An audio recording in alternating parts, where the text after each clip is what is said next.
Welcome, everybody, to the Game Informer Show, a weekly podcast covering the video game industry. Join us every Thursday for a discussion about the latest gaming news, reviews, and exclusive reveals alongside Game Informer staff and special guests from around the industry.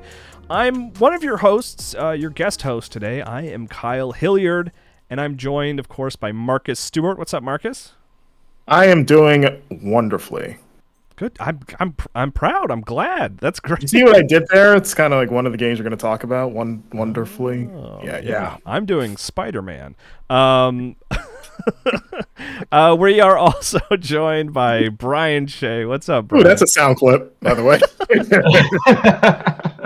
A lot is up, actually. Oh, there's a lot of video games coming out this week in particular, but this month, this year, this has been just an unbelievable breakneck pace release calendar, really since the beginning of this year, but especially this week. I sent an email in like February to gameindustry@gameindustry.com, and I said, like, can we calm down, please? Like, let's push some of these into 2024. But I'm picturing that looking like the room the Illuminati we're in and Doctor Strange. Well, I got a Mailer Damon reply, so I don't know if they ever received that. Well, it seems like Rocksteady received your email and played Suicide Squad into 2024. Yeah, and Sam also Lake, Alone in the Dark, right?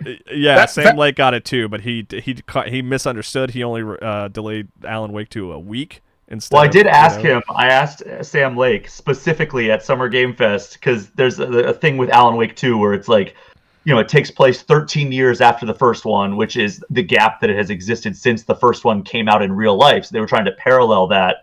And I was like, that means you can't delay it into 2024 because then it'll be 14 years. You have to go re-record those scenes. And he's like, we're not delaying it into 2024. So I actually advocate on your behalf, Kyle.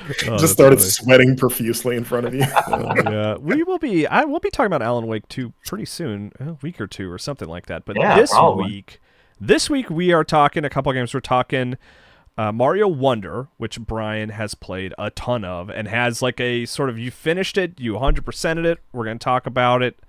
We're also going to talk a little bit about Sonic Superstars, a game that Marcus has finished. And coincidentally, Brian has also played a lot of, I think.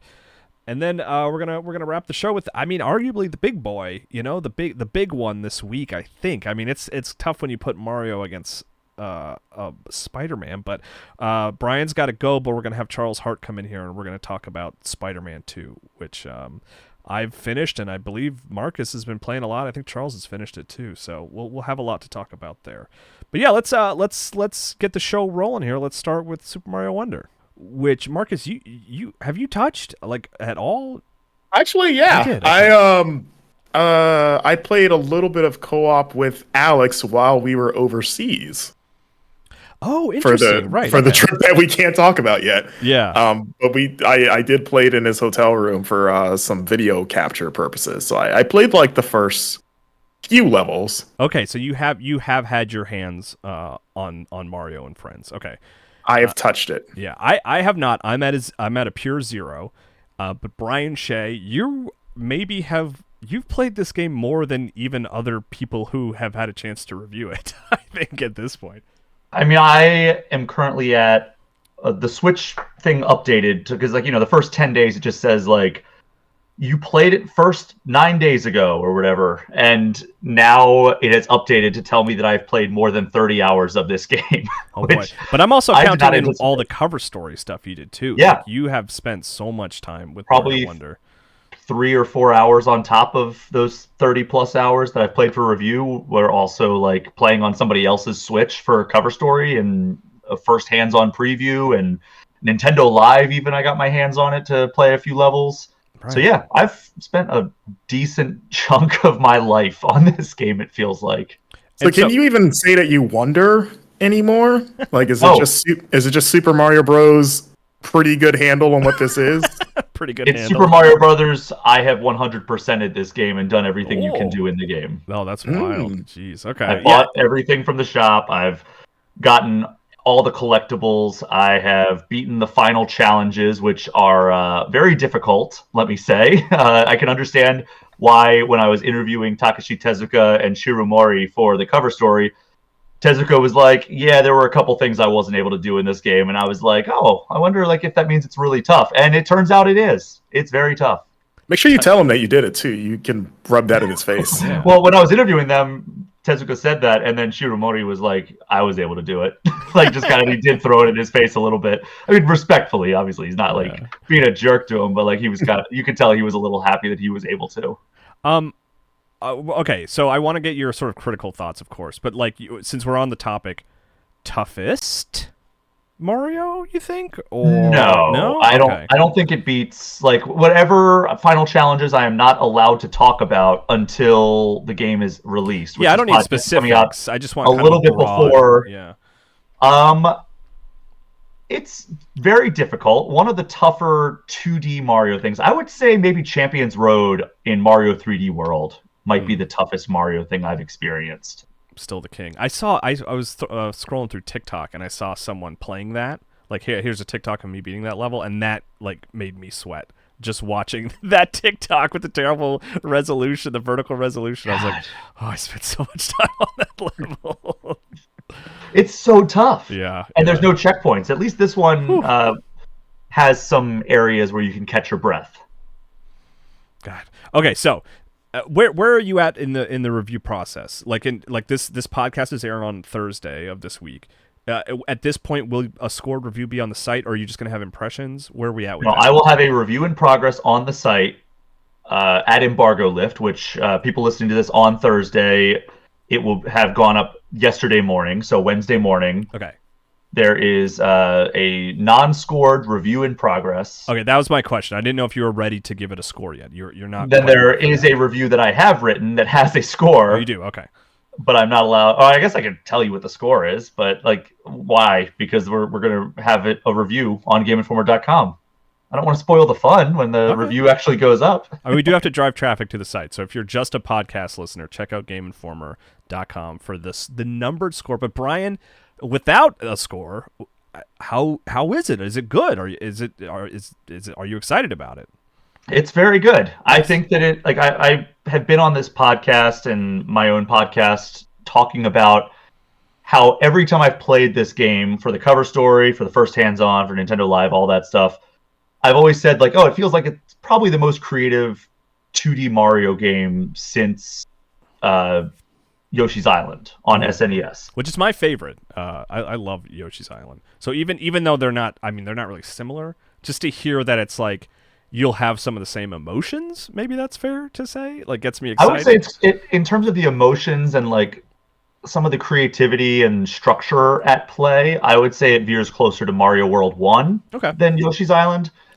But now that I've played through it and done everything you can do in the game, I think it's probably the best 2D Mario since that era as well.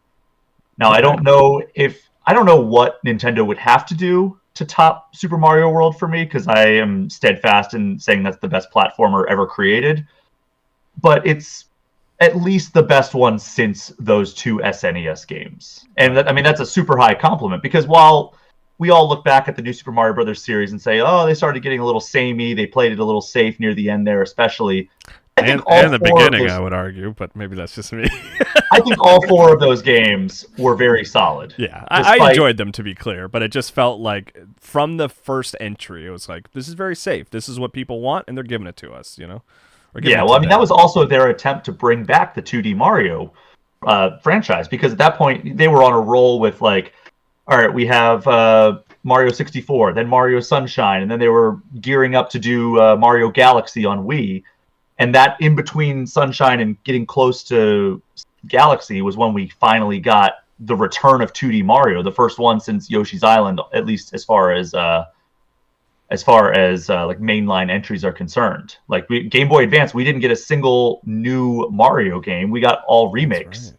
So it was like, okay, is this just what 2D Mario is? Is it just like we're going to get like old Mario games remade for whatever new console? Because you also have to remember that after Mario World came out, we also got like Mario All-Stars, and it's like, are we just forever doomed to getting remakes? God, Brian, you talked about in the cover story the gap, in 2D Marios, but yeah, I had never quite like connected the dots in my head that like it is kind of bizarre that specifically on Game Boy Advance, we never got an original proper 2D Mario on that platform. That's so strange in retrospect. Yeah. It's funny because I know people that played those Game Boy Advance games and they thought those were new Mario games because they didn't have an SNES or just didn't play like Mario World or even like the NES games. I know people that were like surprised to be like, wait, those were old games. Like I thought Super Mario Advance 4 or Super Mario Advance was just a new Mario, just called Super Mario Advance. I mean, sort of the sales probably reflected that as well, which is why they probably weren't in a rush to make anything original. Here's an odd question for you, Brian, which maybe this is an impossible ask, but I like 2D Mario a lot, right? I am a human with a heart. I bleed blood. I like playing 2D Mario games. They're fun. I am a Mario 3D like sicko. Like that's what gets my blood pumping for Mario is new 3D Marios. That's gonna be the direction I always prefer. Will this make me a convert, or will I, or will I still, my love still remain for 3D Mario, but I will very much have a great time with Mario Wonder. I mean, I think you're gonna have a great time with Mario Wonder. I don't know if it's gonna convert you from being like, oh, well, 3D is the side that I prefer. Mm-hmm. But it does borrow some of the wackiness that has traditionally been associated with the 3D side more so than the 2D side, because the wonder effects are just over the top bonkers at times, and they really introduce a lot of weird and surprising elements that keep you on your toes, the way that like things like in Mario Odyssey would, where it's like, oh, what gameplay is it going to introduce now? And then you're like, oh my god, I can't believe this is what's happening on screen right now, and I'm controlling this, right? Like you're going to be going through a lot of that stuff. So I think that in that sense, it might convert you, and like you might enjoy it as much as you possibly could on the side of the franchise that you don't prefer as much. But I don't think you're going to be like, well, 2D is the superior side now all of a sudden, which, I understand people who like both sides. Like, I think which I'm one of those. Amazing as well. Yeah. Do you think it meant, because like the surprise is very exciting. I mean, even from the release trailer, it was like, oh, this is bizarre and weird and surprising. Oh yeah. Is it able to kind of maintain that throughout the whole game, or I mean, they reuse a lot of the gimmicks. It does. Okay, that was kind of what I was wondering, because like Mario's always been really good about not reusing a lot of gimmicks, frankly, and I was curious if they maintain that in Wonder. But it's like gimmicks that you're like glad to see again. Like one time it'll be like, all right, the Wonder effect was this, and that was really fun. I'm glad they did that. And then the next time you see it, it's like, oh, they really expanded on that gimmick and like either made it more difficult or made it like just go in directions that you never thought. Like, okay, well, all of a sudden now you're doing this as this character or this creature that you've transformed into. And I'm intentionally speaking in vagaries for the audience because Nintendo's embargo was very, very strict until launch. Don't spoil anything either. Exactly, yeah. I mean, I understand the reason for them not wanting me to talk about too much, but that would be why I'm kind of talking around certain things. If anybody's wondering, like, why don't you just say stuff? Because I am not allowed to. Yeah. Why can't you just say stuff in general? Dude. Yeah. But yeah, I do think that while the gimmicks are reused, they're reused in often creative and clever ways. I assume they're not reused super quickly either. Like, did they give you some time to sort of forget about them before they pop up again, or is it? I think usually you have like multiple levels between when a gimmick appears and when you see it again, or sometimes you'll have one that's like diametrically opposed from one that you did before. What? Hamilton. Oh. If someone says diametrically opposed, you have to say foes afterward. That's just the law now. Thanks, Lin-Manuel Miranda. I don't know what to tell you guys. I'm sorry. But yeah, sometimes you'll get like, oh, this is the opposite of the wonder effect that I did before. And that's kind of neat to see, like, because you're, seeing the other side of the coin and that. But like, yeah, I mean, usually there's some gaps. And then, of course, as you get later on, there's some really like cool stuff that they do with wonder effects that I had a really great time with. Cool. Marcus, I would be curious, just for your feedback. Obviously, you have not spent as much time with the game as Brian, but like, how was it just to sort of play it casually? Because you're playing co-op with Alex, right? Yeah. It was, it's familiar. It's a 2D Mario game, so it's like you know what you're getting from like a base level. And I am someone that I've always wondered like if I prefer 2D or 3D. I feel like they're pretty even.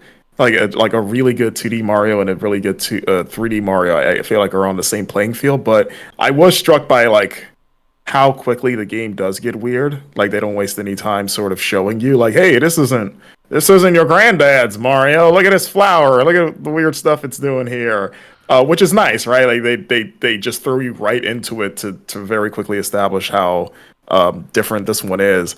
I love the look of the game. I've thought about that since they first revealed it. Of like the redesign looks for Mario and the cast, and even just some of the world design stuff where it's like it's familiar but it's different enough to where like I still can't even in my mind pinpoint like the term I want to use for it. Like I remember when they first showed the reveal trailer, I immediately thought of that first issue of Nintendo Power with like Clay Mario doing his little jump, and I was like, he kind of vaguely looks like that in a weird way. But talking with the art director, one of the things like that inspired him were the original concept drawings for like Super Mario Brothers. Was they were like, oh, well, back then they couldn't really capture all the detail with the technology that they had. So we were trying to capture as much of the detail that they were unable to capture back then with the modern technology that is able to like, map out every millimeter of a character's body at this point. Yeah, I think all that to say, like, I think it's a great choice because like the characters have so much more personality. Just how expressive Mario is, where he looks so happy to get that mushroom. You jump and he's just so pleased with himself and everything that's happening around him. Joy is a word I just associate with a lot of Nintendo games. I mean, that's kind of what they're trying to get across, right? And even just watching Wonder trailers, it just looks joyful, Yeah, and I think that's kind of like one of the first emotions I felt. Is just like, oh, this is just so silly, and getting to play with another person too, and the co-op stuff feels a lot more like manageable and less chaotic because you can't touch each other. It's not like the new Super Mario Brothers games where you're almost like stepping on each other's toes every 2 seconds because you'll go for a jump and then somebody bounces on someone's head and sends them into a pit and you're like, oh, my bad, bro. But you're not actually sorry. And but secretly you've created a lifelong vendetta that you're still nursing to this day. Like groundskeeper Willie. But yeah, I like that. And even just like I got to play with the elephant power up. And I had a great time using that, just plowing through everything. And again, just the visual entertainment that provides, because Alex and I were playing as Mario and Luigi, and just seeing these two stupid idiots with his elephant versions of themselves, just absolutely wrecking everything around them was just such a delight that I wanted to keep playing. And I've only played like a few levels, like I mentioned, but again, it makes a very strong first impression out the gate to where I'm excited to spend as much time as Brian has, just trying to peel back as many different secrets as possible in that world. Brian, did the voice work stand out to you in any way? Was it distracting? Was it just sort of you just sort of weren't even paying a lot of attention to it after a certain amount of time? Or? No, it was fine. Like, people pointed out like, oh, Mario's voice sounds different. I wonder if that's not Charles Martinet. Now we know it's not. But I think it sounds fine. Like it sounds good. The voice actor that they got for him sounds solid throughout. I did swap around characters a lot. Like I think I played as every single character at some point for a few levels. But yeah, I mean, I would say the music is a big call out. Like it is. Oh, good, nice, excellent. Like there are some songs, especially during like some of the Wonder effects, because the music will change a lot of times with the Wonder effects. Where there's one that I'm just like I've been whistling the entire time, like since I started playing this game, and it's just very good soundtrack. That must be nice. I say that because I can't whistle. Oh. I can't either. Actually, we're on the same page there, Marcus. We're failures together. What do you guys do when you play the Super Mario 64 slide level? We just sit there quietly with our hands in our lap. We don't even hold the controller. He just slides off into oblivion over and over. Now that I know this, like I feel bad because I feel like the All Things Nintendo theme song is just rubbing it in your face. It is a constant reminder of my inadequacies. Yes. Oh, nice. Yeah, so let's see. That's Super Mario Brothers Wonder. If you're listening to this podcast the day it comes out, Mario will be out tomorrow. It comes out October 20th, which is just a few days after the release of Sonic Superstars, which releases the 17th, or released past tense the 17th. But real quick before we move on from that, I did want to plug that my full review will be live on Thursday night into Friday morning, and alongside that, I will have a couple of guides for you to check out if you are having trouble finding certain things in Mario Wonder. You will be able to go to GameInformer.com and get some bonus content surrounding Super Mario Brothers Wonder. Yeah, Brian really just killing it with all the Mario coverage. I mean, you wrote the cover story, you wrote a million stories to go alongside that, then you published the cover story in full on the site, and now you've got the review and all kinds of guts. It's impressive, man. I'm proud of you. I love this game. I will just flat out say that I love Super Mario Brothers Wonder. Again, think it's one of the better. Close to a score here. Be careful. One of the better 2D Mario games out there. Nice. But I am very excited to not write about the game for a long time after. I mean, it's like kind of like when I saw the Mario movie 3 times in the span of like 10 days, and I was like, I like that movie a lot. I don't need to see it for like another year at this point. Instead, I'll play the new game for like 1,000 hours. But no, I very much recommend Super Mario Bros. Wonder. Nice. Yeah, no, I'm very excited to actually, because I haven't touched it at all, so I'm very excited. But Brian ruined my perfect transition by insisting that we include plugs early in the show. But I want to hear about Sonic Superstars, which Marcus, you have reviewed. At this point, there's a scored review on the site, or?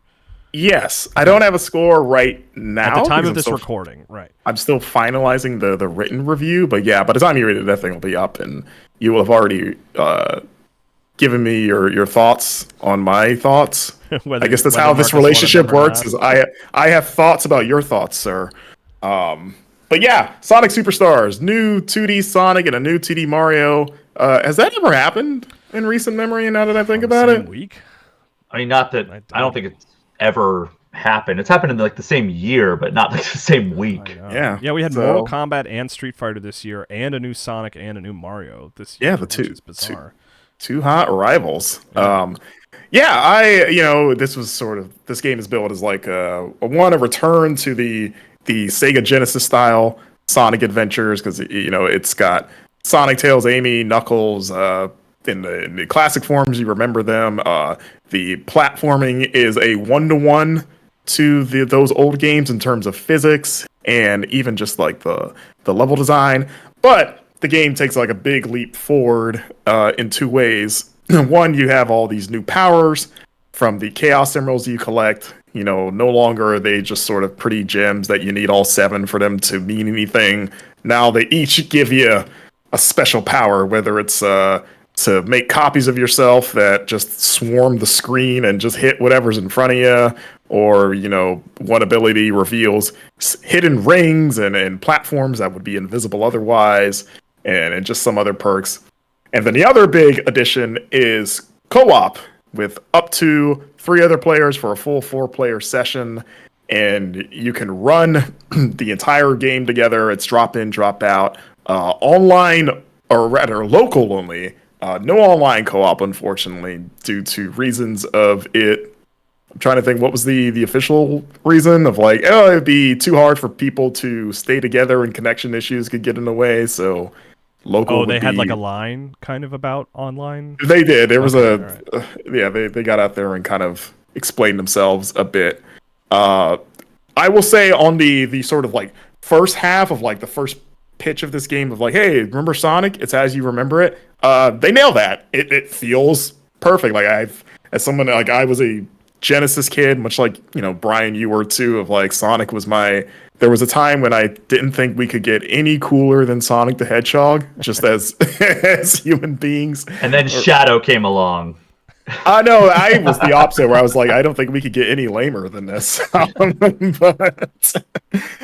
like it was like putting on. I wrote this in my reel. Like it's like putting on an old shoe, where I just got in there and I did all the things exactly as I remembered it, and everything behaved the way it should, and that felt great because it feels like this could have come out in the '90s in terms of like pure gameplay.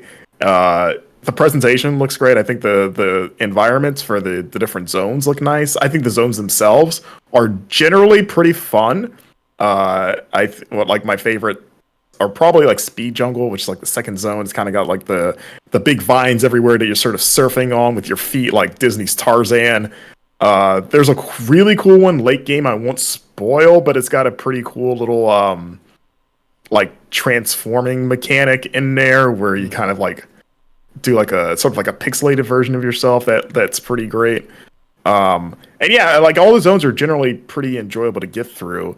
I will say that this game is a classic Sonic game in like the best and maybe not best ways, in terms of like a lot of the level design has always been around sort of like trial and error, where like you're supposed to go fast, right? Like that's the thing with Sonic. You get in there and like it's not so much about like stopping to explore. Like you can do that, but like everything's like all the platforms are basically ramps to some degree. Like ramps are things that propel you forward. So like you take a few steps, you're gonna hit something that sends you flying, and that feels good because you're just collecting everything. You're hitting things as best as you can along the way, and you're attempting to anticipate what might be coming next in terms of like, okay, they're sending me over this really large gap. I hope there's something that's gonna catch me, or if I miss it, maybe because like level design is tiered of like there's always like a bottom, middle, and top version of a level, and then maybe a top version.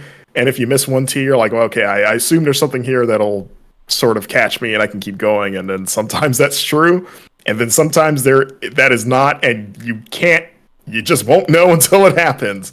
And I think with this game, the times where the game will send you into like spike pits or an enemy that you can't like ball your way through it because it's just like maybe it's armored or it's got spikes or it's just got something that you don't know, right? You just don't know until you hit it. I hate it when I get to a situation where I can't ball my way through it. Yeah. That's the official term, I believe, right? I think that stuff, again, as someone that grew up with these games, I think it wore on me a little bit more than it has before. And I think maybe like modern platforming and maybe just game design sensibilities has made that stuff stand out more, where it was more irritating than it has been. It does help that you have unlimited lives now in this game. Back in the old games, you had a life and continue system that's gone here, which is great because you're going to die a lot of like straight up cheap ways in this game. Just because, again, you're going to hit stuff and you're like, well, how would I know that there was a 5 guys in this hallway that you can't just jump through or fly through because they're just positioned in just the right way to where you're just gonna hit them, and hopefully when you go down the ramp, if you decide to ball into a ball, that might work out. But if it's something that you can't ball through, I'm gonna keep saying ball through, then you're out of luck. Or if you decide to just run through it, it's the classic sort of like conundrum with every Sonic game of like, if I'm running this route, should I just keep running or should I just speed through it as a ball as for protection? And then you're kind of like, it's a coin toss on whether or not that's going to be enough to get through whatever might be ahead. But because of like that trial and error nature, it feels like you're sometimes it almost can feel like you're being punished for doing what the game presumably wants you to do, of like, yeah, go fast. And you're like, okay, I'm doing it. And then you hit like 5 things and all your rings go flying. You're like, okay, well, I guess I should take my time. But you're like, I don't want to do that in a Sonic game. I mean, again, if you want to maintain any like adequate amount of rings, you have to take your time to some extent, especially because you want to hit the checkpoints and open up the special world, because you need like at least 50 rings to open those up. But I think and I'm even still trying to like come to terms with it in my head of like, shouldn't you just let me fly through a little less impeded? Like, not saying no obstacles whatsoever, but maybe a little less so, just because that's kind of what this series is or is supposed to be. And I don't know, maybe they, with some of the levels or a lot of levels in this game, maybe there were times where it felt like they get a little overboard. Where like, oh my god, I just got hit by like 5 things that just feel set up perfectly. Where you hit one and then you bounce into another one or something like that. Again, it's like if you're like a Genesis kid, you're like used to this, and I think that's what got me through it. Of like just thinking like, well, yeah, that's kind of Sonic to some extent. But again, is that enough these days, though? Honestly, I mean, I'm not trying to be negative, but like, you know, is it just being like Sonic? Do we want more from it, or is this what we want from Sonic at this point? I think it's Sonic fans. I mean, I was thinking this too of like, well, what would the solution be? Like, right. how do you rework the design to where maybe that's a better or happens less, to where there's still some danger involved, but it feels less like middle fingery and more like, okay, I think I could have seen that if I had reacted in this way, instead of like, you're gonna hit it, and the only reason I know what to do now is because I hit it, and now I just know next time to be ready. But that also means rerunning potentially a long stretch, depending on when you got your last checkpoint. And I don't know. Like Sonic design is very unique, and that, like I said before, it's less about like, Mario is a lot slower because it's more about exploring and finding secrets. There's obviously a lot of challenge, and you can speed run those games if you're really good at it. But the game also isn't like you're not hitting things that send you into things either. You know what I mean? Where it's like you're flying no matter what, and you better buckle up, baby, and be prepared for something and hope for the best. So yeah, I don't know. And like the Emerald powers can kind of help a little bit, but because they're optional, because unlike the old games, going into the Chaos Emerald role is not the world for Chaos Emeralds. It's not tied to checkpoints anymore. You have to actually go find them. So they're a lot more well hidden now. Okay. And there's still some I'm trying to find myself. Which again, there's some part of me that's like, does that clash a bit with Sonic having to stop and explore? Because I just kind of want to keep going. And then again, it's a little harder to do that just because, again, so many triggers can send you in a direction you might not be ready for.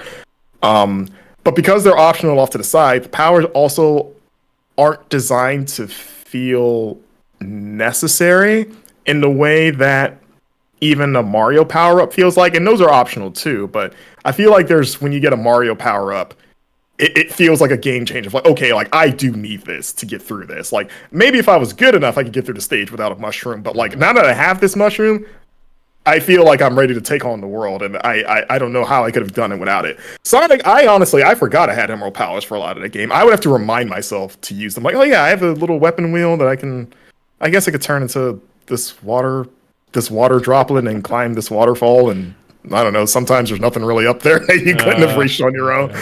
But you're like, I guess I could do it. And like, there's some better than others. Some are very ultra specific and others are a little more general. Like the one I used the most was the bullet one, which turns into a fireball that you can kind of aim and shoot yourself up. So it's like good for like, just get like an extra jump, or to even cheese some segments where it's like, instead of carefully platforming here, I'm just going to bypass this and just shoot my way up as far as I can go. But there was a part of it that did wish I needed them a little more, just because they are such a big part of the game. And I don't know, it's weird because again, they can't be, because they're off to the side. Like you can easily go through this whole game and not see a single ring or get any of them, just depending on how you're playing. But I think because there's so many of them, and they were kind of positioned as like, hey, these are big new things, and I was kind of hoping the level design would maybe accommodate that in a more interesting or meaningful ways. Like they don't hurt the game. They're not bad, but they're not. It sounds like almost the levels just aren't really designed around the powers. Right? And some of them are intentionally not. Like the waterfall one, like there are levels that don't have waterfalls, so you're just not going to use it. Right. You can also use that underwater, like in like normal like water parts of the level, which makes that a lot better. Just because underwater levels suck in general. They're particularly bad in a lot of Sonic games, so that I definitely would recommend using that in like actual water levels. But yeah, it's very situational. But Mario has that as well with like badges, right? Like there's an underwater, or at least this Mario one. Yeah. So like there's like a situational one that's called Dolphin Kick, and literally all that is you press the shoulder button, and Mario does like a kick that makes him like go faster underwater. And it's like, yeah, well, this level, like probably 90% of levels in Mario Wonder don't have water in them. So it's like, oh, I accidentally left that equipped when I went into this level. I guess I just don't have the use of a badge in this level. Yeah. No, go Brian, ahead. well, I just wanted to hear Brian's thought. I mean, how much Sonic have you played at this point? I mean, I know you've been very focused on Mario. Maybe you haven't had a chance to play too much yet.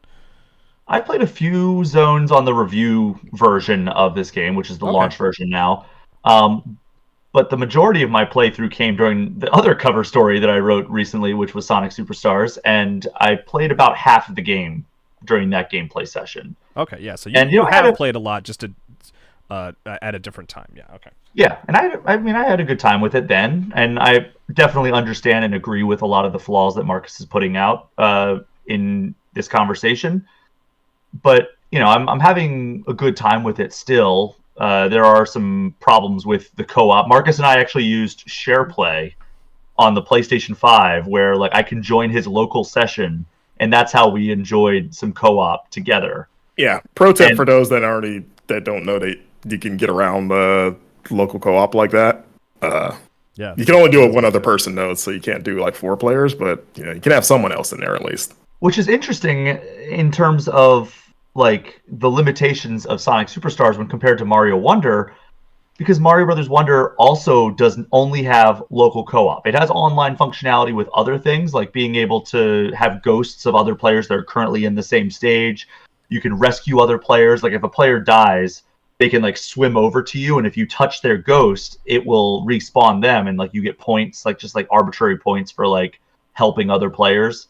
And there's also like you can set up races between players, but there's no online co-op. You have to be local for actual co-op. And it's very interesting that like Mario 3D World plus Bowser's Fury had online co-op. And that seems like it's a lot more intricate, but I don't, what do I know? I guess it makes it's like it does come it's just a weird limitation, so right? Us, yeah. Yeah, and I mean we could talk about the co-op like in earnest now. Like I said, Brian and I played several worlds together, and the co-op is what I sort of envisioned it would be, in that it technically works. Ooh, but technically works is not like you can do it, but I never really, the way 2D Sonic sort of like the flow of that, it never seemed conducive to good co-op, and I think Superstars sort of affirms that in the sense of like you like, so like like again, Sonic's all about going fast, like just go get to the end and then pray for the best along the way. When you have another person there, it's like, because the screen moves so fast, especially locally, it's like someone's gonna get lost, just not only because of the speed, but also because there's so many, like the level tiers. Like if you're running on the same path and then you make a jump and somebody falls but like lands on like whatever is down there, the game has to kind of decide who is sort of the lead. And generally at least from what I could tell, the player 1 is like the lead. So if like Brian falls, then he kind of has to respawn back to me. And thankfully, like the respawn is quick, and you can also choose when to come back, so it doesn't automatically drop you in like a less than ideal spot. You can kind of like pick your like, okay, this is a good spot to come back to. But it like sort of like communicating like, okay, are we gonna go up here, or what are we gonna do here exactly, can be a little tricky. And again, the game, you're going so fast that you don't even have time to have those conversations because you're just going. And then so like the moment something like a fork in the road happens, or just some sort of like hazard appears, and you're just like, oh wait, jump, and you're like, okay, somebody died, all right, or I died, and because I'm player 1, he fails too technically, because there was like one sequence where, and I'm still not sure what the like logic is here, but like we were doing this like roller coaster thing where you're just kind of jumping across roller coasters, and there were times where I would miss and fall, but it would be fine because it would focus on Brian, and Brian could keep going, and then I could come back. But then there are other times where I would fall and he would be fine, but the game decided that I was the focus, so it would follow me to my death, and then I would die, and then we would both lose. I mean, I still could not determine like, when does it decide that like if I die, we die. There. Yeah. Okay. And yeah, it's just that, and then also just the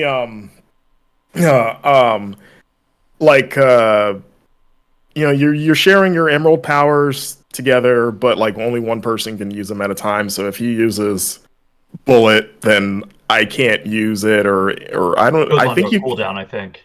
Yeah, which is like in the game, like you can refill it when you go through a checkpoint, but it's something you also have to manage and whatever.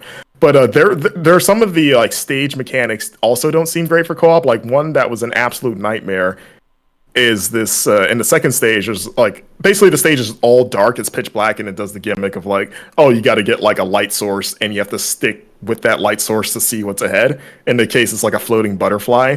And this sequence is tough playing solo because it's probably my least favorite level in the game, because to me it sort of like clashes with, again, the idea of Sonic of like having to slow down and very carefully platform, which I've always thought Sonic is, even at its best, is not great for that in the way that Mario is, and it's just not as fun. But doing that with one other person is a nightmare because the light source only stays with one player. For some reason, you both can't have your own little like firefly thing. It's so like whoever silly. Yeah, so for whoever doesn't have one has to stick very closely, because the light that is that the player emits, it only surrounds their body. It's not like some big broad thing where two people can stand in it. Like, you pretty much have to be right on them to be able to see. And so it slows down the platform even more, where Brian and I basically bumbled our way through that stage. Oh, yeah. Like, there was nothing graceful about it. We were just, it was almost a war of attrition of like, well, we'll inch forward a bit and then die a bunch and then inch forward a bit and then die and then get a checkpoint and then curse at each other the whole time and then rinse and repeat till we got to the end. And it was a thing where it's like, this doesn't seem like why just let the other players get their own lights so that they can at least explore independently. And that's the thing, is like, it is counter to one of the core tenets of Sonic, and one that Sonic Superstars uses to good effect when you're playing solo, is the branching pathways, right? That's always been a big thing in Sonic level design. It's like, all right, you could be able to go higher or lower, and there's different pathways you can take through the levels. Different things will have different like items that you can get or secrets you can uncover. So it's like, all right, well, Marcus playing as Sonic is running and I'm playing as Knuckles, and it's like I go to the upper path and he goes the lower path, and it just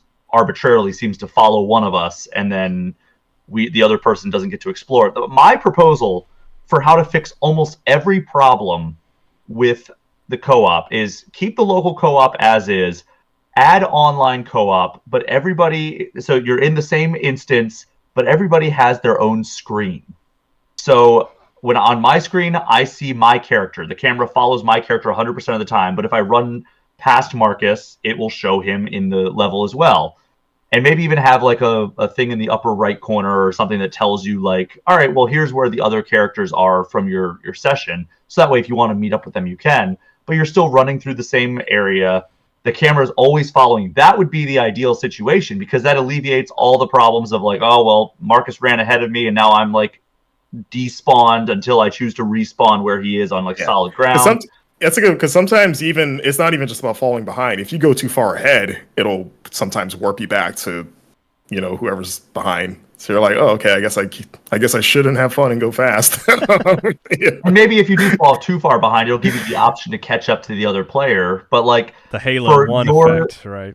Yeah, for your purposes though, the ideal scenario would be like just have the camera follow your character in the online session, and then if you want to warp to the other character, you can do so with the press of the button, the way the respawn mechanic kind of works. Yeah, or I would extend that to like, if it, even in local play, I think it should just play split screen, because that's what the like races were in Sonic 2. Yeah, but they sucked.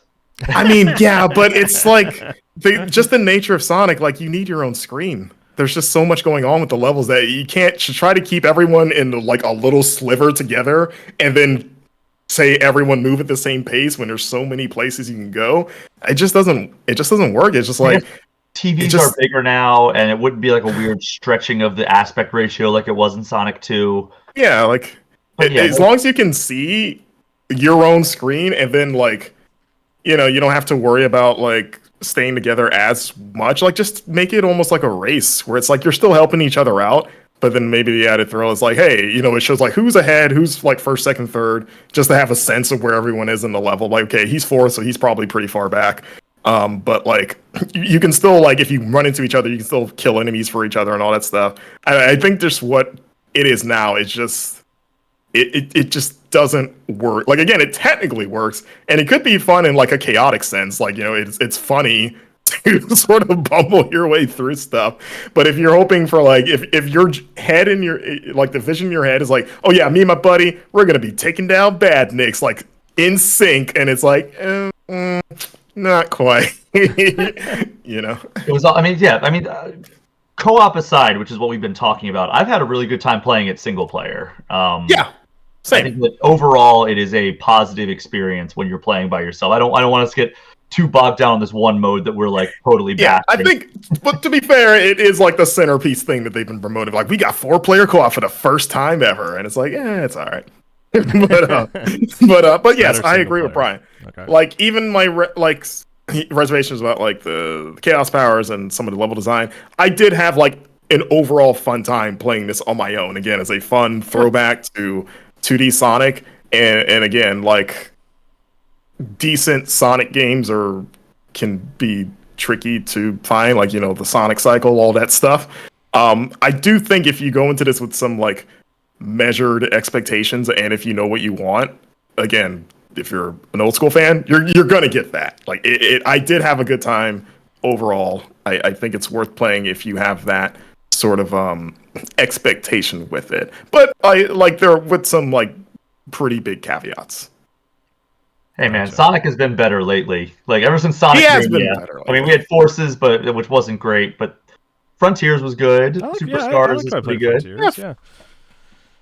We're on an overall positive trajectory if we're only talking about the game specifically. Yeah, but we talked about Mario and Sonic. One of those probably has a higher review score, but we don't have to decide which one it is. I'm really sure one of them will. Yeah, this is no Mario. Unfortunately, that's my favorite game is Mario versus Sonic at the Metacritic games.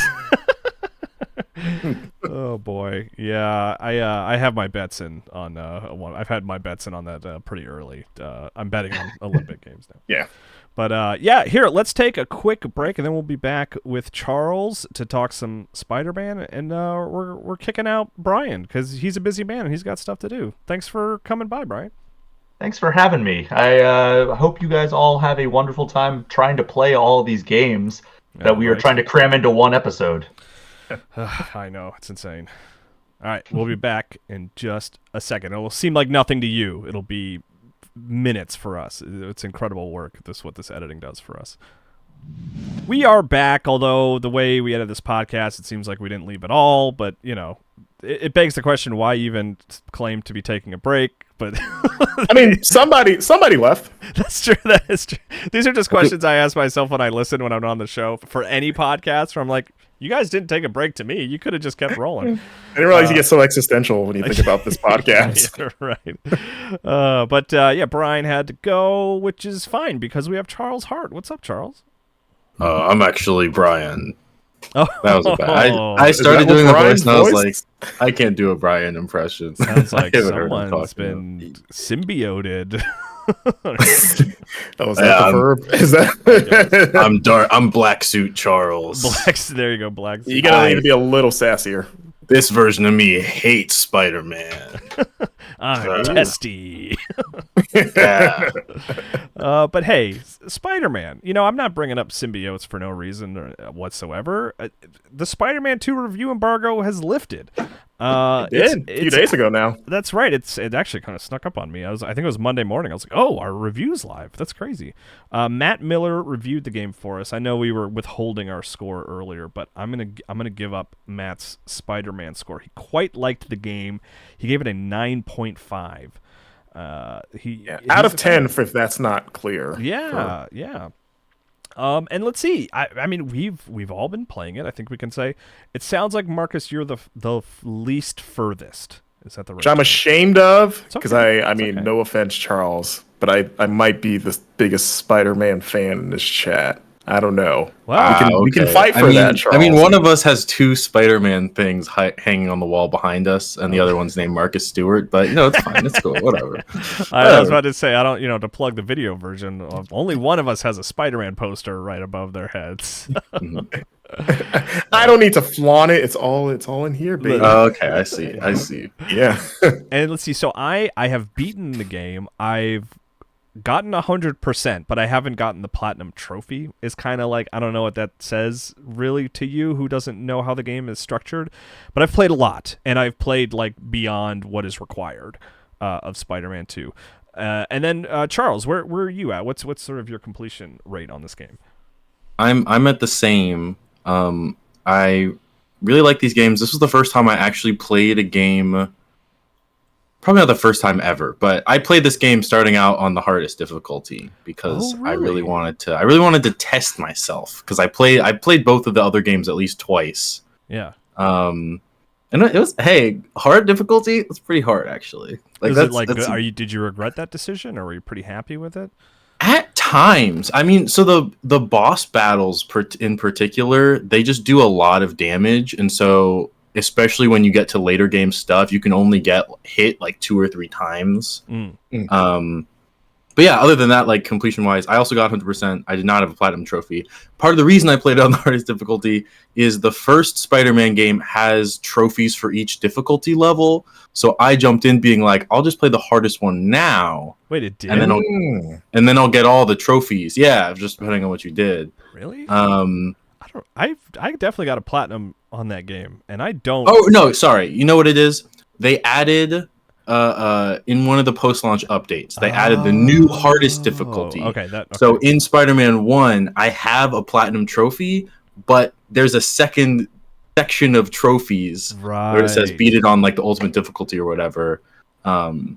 Gotcha. And so I had to go back and replay. So in my head, I think I was thinking that's what it was. Oh, that's fine. It's just the reason I even sort of argued with you, so to speak, is because I remember Spider-Man famously being like a game that like almost everybody got the platinum on. And they were like, I don't even usually care about trophies. And a lot of people would be like, Spider-Man's my first platinum. And I was like, but you had to beat it on the hardest difficulty? But anyway, we're kind of like, we're getting lost in the sort of Spider-Man weeds before we even talk about like the big question, which is like, you know, like the critical analysis, you know, like, what do you guys think so far? Do you like it? Does it live up to the previous two? You know, like let's start with you, Marcus, just cause you're the not furthest along. I don't know how the best way to phrase that. I haven't beaten it. Yeah. But like, what do you think so far? You have not finished the game, but like, have you been enjoying it? Oh yeah, you know I got to play this a month ago in LA, so it was like my first like big taste of it. But like now that I'm several hours in, though still relatively early, I'm like hesitating to say like where I am exactly. Yeah, even though I don't think it's specifics. Yeah, even though I don't even think it's a big spoiler, but I don't know, for people that don't want a sense of like how long it takes for things to happen.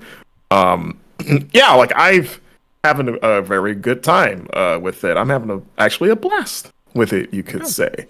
We've touched on the web swinging the last time I talked about this game on the GI show. Getting around this game is so much fun. And I agree with, I've seen people say that this is like the best, like not Superman game ever because of how much fun it is to fly around. And I agree with that take of like when you're just like soaring through that city, you just feel like the world is your oyster. Like, I can get it anywhere, anytime. Just like going between buildings and stuff like that. Just feels so good. Yeah. Yeah, or even when you're like crossing the Hudson, I think it is, right? The bridges. I'm not a New Yorker, so I don't know where all the rivers are. But like, you know, normally you're like, how am I gonna go over there? But you're like, oh yeah, I'll just fly over there. I'll be fine. And then maybe swing up the bridge. Like you just feel so confident in getting around. And it's weird because like there's so many different like moves you can do and like traversal abilities as you unlock them on that skill tree, but it all feels so easy to pull off. And that might be like arguably the game's biggest accomplishment is like it gives you all of these cool abilities from traversal to all your like web gadgets, and then eventually like, you know, if you're Miles, your Venom powers, and then Peter the symbiote stuff. Like you have all these tools at your disposal, but like doing all of it and combining all of those things is just so effortless to where like this is a good playing video game. And a lot of video games, even ones that are like generally pretty good, can sometimes have mechanics that clash either because of like design or even like button placement. You're like, oh, maybe you can move this over here. Like at least personally, I don't feel a need to remap stuff. But what's nice about this game is that it has like a host of accessibility stuff that I haven't personally dug into, but I've seen like people break down and seen some clips of just like how easy it is to cater it to fit either your playstyle or your needs in so many like granular ways. But like even being able to map like the game speed to a D-pad button. I was so, because I saw that there's like an option that you can slow the game down like overall, which is odd. And my first reaction was like, I was like, can I? Not that I need to. This game moves very quickly. I was more just like curious. Is like, can I speed it up even more? That seems like something insane, and you cannot. But yeah, that was an odd but interesting a quality of life thing in the settings that I never really considered. Yeah, so that stands out, and then the other thing that stands out from what I've seen so far is like the storytelling and like the character writing and the characterization. Like one thing I loved about 2018 Spider-Man and then also Miles Morales is that game, as someone that has been a Spider-Man sicko since like I was a little kid. Like he's my favorite superhero bar none. And I've seen so many different adaptations of Spider-Man. I've read so many comics, and it's a feat to make me fall in love with those characters again, because I've seen them so much and so many iterations of them. But like the 2018 game managed to the way they write those characters reminded me of like, oh no, this is why I love this world, and like this is why I gel with Peter Parker. This is why I love MJ and Miles as well. And this game is reminding me of that. Like it's like I like seeing the characters and like their like current places in life, and just seeing how they've kind of grown since the last two games.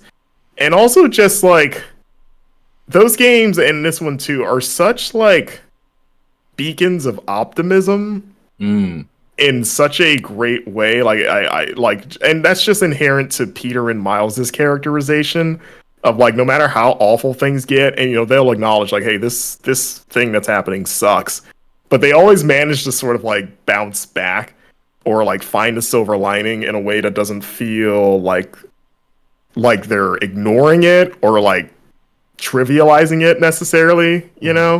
It's like a very grounded like, hey, yeah, no, this is really hard, and this is going to be a trial, but I'll get through it because of like either the people around me or because I know I can do it. I don't know, maybe because of like the current state of the world is like less than great right now with certain things happening overseas. But it has felt even more impactful and like not even escapism, but sort of like a reminder of how good people can be if they really try. And that's something that I've really enjoyed about the game so far. I'm not going to dive too deep into this because this is definitely a larger discussion that should take place after the game comes out and more people have spent time with it. But I will say I agree with all of that, Marcus, and it's kind of one of the reasons in general in Spider-Man media, like movies, comics, this game, etc. I don't love like Venom, like black suit stuff, right? We're talking about Venom, not Venom the character. Like you mean Black Suit Spider-Man. Spider-Man? Yeah, right. Like and it's like one of those things where I remember like watching Spider-Man 3 in theaters and kind of being like, this isn't really working for me, and not really Which, being. To be fair, that's a bad version of Black Suit Spider-Man. But the thing that I'm getting at is like I don't know that Black Suit Spider-Man is ever going to be sort of like an exciting Spider-Man story that I enjoy, which is why. And like I said, this is a conversation for later down the road with Spider-Man. Like it's not my favorite story among the games. Is basically where I'll leave it, but still quite good, and mechanically, Christ, this game is just so much fun to play. But yeah, it's been Charles, really hard. I want to hear your thoughts as well. Yeah, I was gonna say just on the way the mechanics and like the combat feels, I have been having such a hard time having played this game and then being like, all right, I should play other things, and then doing like any other combat system because I'm like, gosh, it doesn't feel as good as Spider-Man. No. And this one especially, you've got new like abilities you can slot in and out. Like as the game goes on, Peter and Miles each get new abilities, and there's not really a version of it in the 2018 game, but Miles' Venom powers in the Miles Morales game, you could just activate it by holding a bumper and then pressing one of the main buttons. And I always liked that a lot more than at least the feeling of doing it a lot more than the gadgets in the first Spider-Man game, because you have to kind of like pause mid-combat and kind of like pick, oh, I want this one on the wheel or whatever, and then do that. And I like that in this one, it's a lot more like reactive and instantaneous. And in this one, they take Peter's got like his Iron Spider arms at the start, and he's got a bunch of abilities there, and you're just slowly unlocking this stuff. And that's like just goes to show that it's so impressive that it was a really good combat system in 2018, and in every game they have somehow managed to make it more fluid and feel better. I think it feels like I don't remember. Do you had to pull up like a weapon wheel to use your gadget? Yeah, there's a gadget wheel. Yeah, okay. And to be clear, just for those who haven't played the game yet, which will be many by the time they're listening to this podcast, I'm sure, is like you hold down L1 for like special abilities mapped to the face buttons, and for gadgets now you hold down R1 and special abilities are mapped to the face button. So you'd never pause combat ever. No, yeah. Even in Miles, there were some gadgets that you did have like the wheel for, but there's only 4, and now it's all face buttons. That's cool. Yeah, I didn't remember that. Yeah, I would say like the other big thing with like the combat improvements is that the enemies, especially like the harder ones, feel less annoying to fight. Like that was something that would get certain enemies, especially like shield guys in the other 2 games, would be kind of a pain where every time or like the big like burly dudes, like the heavies, basically, whenever they storm the field, I would just be like, oh, all right, I really don't want to deal with this guy, because it's kind of like you kind of had to do sort of the same things to get rid of. Like, all right, I'm going to slide under them and hit them from behind, and slide under them and hit them from behind. And because of your new tools, like especially that parry move that you have now, like it just feels like they are just less of a problem because I have new ways to deal with them, and like, oh, I could parry them and block them out. There's like I got an upgrade for the parry. We're like, oh yeah, if you nail a parry, they drop their weapons. So you just disarm them, which is like super nice, because then you can also just yank their guns at them and throw them. But it's like to have like again alternate ways of doing the same thing that ultimately helps you is nice, and you just feel just more versatile as a character. And I especially like I like that they have the shared tree with Peter and Miles, where like those general upgrades are all there, so they both get it. But yeah, I never dreaded combat in the first 2 games. Like I've always thought the combat in those games were really good, and like probably honestly, if we're gonna be truthful, probably better than the Arkham combat that kind of inspired it at this point. I'm not ready to have that conversation. I am. Arkham is better. Okay. I prefer Arkham. I am. I prefer Arkham just because of the like the sort of rhythmic. You get into the zone, I feel like, easier in Arkham. But that's we don't. Yeah, they're both good. We can have that. We can have this debate if we want. Yeah, again, I mean, I love the web wings and the way it feels, kind of, like Arkham-y a little bit, right? There's like at least some. Sure, yeah. Insomniac looked at it and was probably like, let's try to do this. Let's try to not do this. The Venn diagram overlaps a little bit. It is interesting, that they're the true comparison is that they both feel like Mario's cape. Okay, let's just be real. But yeah, like I said, like making those combat the annoying parts of like dealing with enemies less annoying. I greatly appreciate, especially because you're fighting a lot of them a lot of times. Yeah, I mean, one thing that I think they said it in a presentation at some point, which I didn't really clock until I was like playing it. They do contextualize like why the Spider-Men have like, I think they have like new glasses or something that throws a lot more on screen on the map, right? Like you can see more things to do off in the distance without entering the map. Which is one of those things, a little scanner thing. That like instead of like, okay, I'm gonna go to the map because I gotta go do this, fight sequence or whatever. Like you can just kind of see it in the distance. You know what I've also done? Have you guys done this too? Where I feel like in this game, I've purposely not looked at the map. I've kind of just swung around and then have very more naturally like, oh, I found a thing, I'll go do it, or like I'm on my way to a mission, and then it's like, oh, there's a crime here. It's nearby. I'm going to go do it. Like, I feel like I'm taking a more organic approach to exploration, almost like Zelda style. Like, if I see it, I'll do it, but otherwise, I'm not going to like go on the map and pin something. Well, I mean, that's what I'm getting at is like, I think that they went out of their way to make that easier to do, and they were very successful. Like, I'm very complimentary to them because like, it wasn't until the end of the game when I was trying to 100% anything that I started looking at the map. Because then it came down to like, all right, I got 2 more of these things. Where are they? But like, really, it does such a good job of like we said, like you don't have to slow down time to go into a gadget wheel. You don't have to enter a map really to like find things to do. I think they were really successful in that regard, and like it's one of those things that I didn't really think about that much in the previous 2 games, where it's like, yeah, I'm checking the map, it's fine, it loads fast. But like to basically almost never have to check the map anymore is awesome. And it's like one of those features I didn't know I wanted until I had it. Yeah. There's also the Friendly Neighborhood Spider-Man app is returning, and that has your missions in it. So even if you were like, I was looking at a different mission, I want to select a different thing, you can just swipe on the touchpad and then just select that. Yeah. I would like to know, because you guys have finished it, and I've only started to sort of like peel the layers back on this.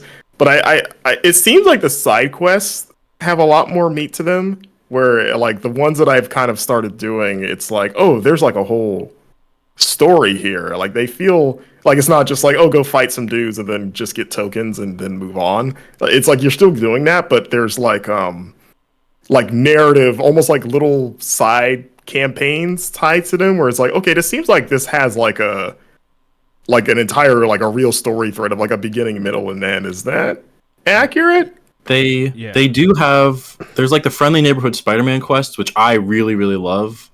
Those are like, I don't know why that's exactly what they're called, but they're the side quests, and those are the ones, they'll be so little, but it'll be like, hey, Spider-Man, I'm taking this picture. And then he's like, that reminds me of when I took my first picture. And then you have like a flashback sequence. Yeah. Okay. Or like, I don't know. I love that kind of stuff, because even if it's little, like kind of stupid things that you're doing, the fact that there's like a narrative threading it together, it feels so much more meaningful.